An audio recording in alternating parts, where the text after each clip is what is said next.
Assalamualaikum warahmatullahi wabarakatuh. Saya Misandayani dengan NIM L0112111040 dari kelas Ekologi Populasi A. Di sini saya akan menjelaskan tentang populasi ikan tuna dan pengelolaannya pada perikanan.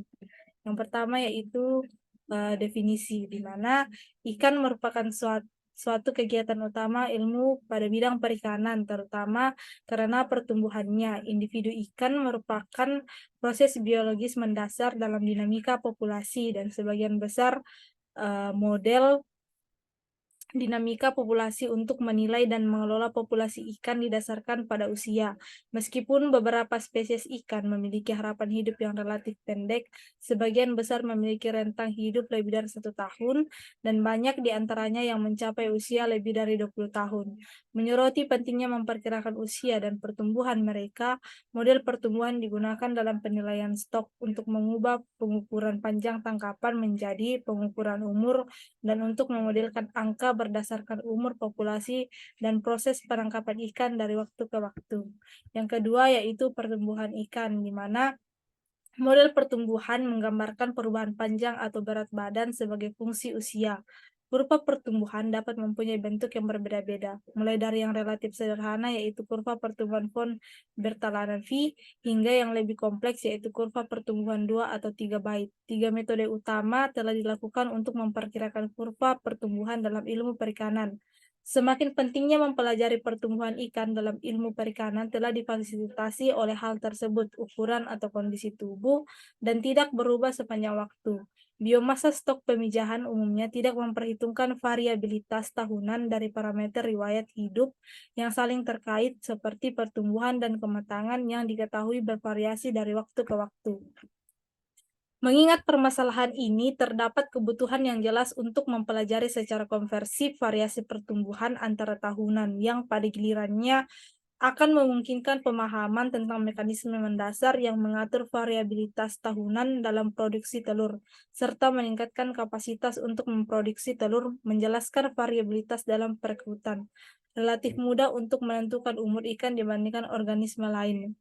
Oleh karena itu, jumlah studi pertumbuhan ikan telah meningkat secara eksponensial sejak awal abad ke-20, mencapai hampir 1 juta makalah terkait pertumbuhan ikan dalam 1 dekade terakhir. Materi selanjutnya yaitu metode pertumbuhan ikan, di mana ikan dapat diberi teks secara eksternal menggunakan teks spaghetti plastik konvensional atau secara internal dengan teks kawat berkode atau transponder. Terintegrasi pasif atau tinjauan metode utama yang digunakan untuk memperkirakan pertumbuhan tuna dalam studi penandaan perubahan ukuran dari waktu ke waktu antara pelepasan dan penangkapan kembali telah dimodelkan. Dalam penelitian yang lebih baru, alih-alih memodelkan pertambahan panjang, distribusi gabungan panjang, pelepasan, dan penangkapan kembali telah dimodelkan. Sebelum dilepaskan, bagian keras yang paling sering dipelajari seperti sisik, otolik, duri sirip, dan tulang belakang dapat ditandai secara kimia dengan memberi makan, menyuntikkan, atau merendam ikan dalam larutan bahan kimia yang diambil dan dimasukkan ke dalam jaringan keras.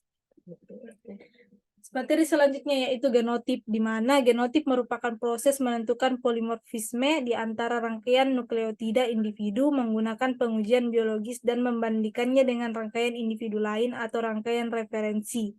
Genotip dapat mengungkap alel yang diwarisi seseorang dari orang tuanya, serta pola diferensiasi akibat kondisi lingkungan atau perlakuan eksperimental.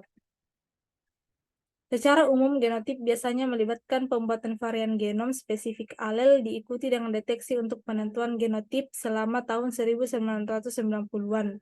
Penandaan RVLP polifrisme panjang fragmen pembatas mendominasi kejadian tersebut dan kemudian penanda berbasis PCR atau reaksi berantai polimeras termasuk RAPD atau deteksi polimorfik yang diperkuat secara acak. Sekian dari saya. Assalamualaikum warahmatullahi wabarakatuh.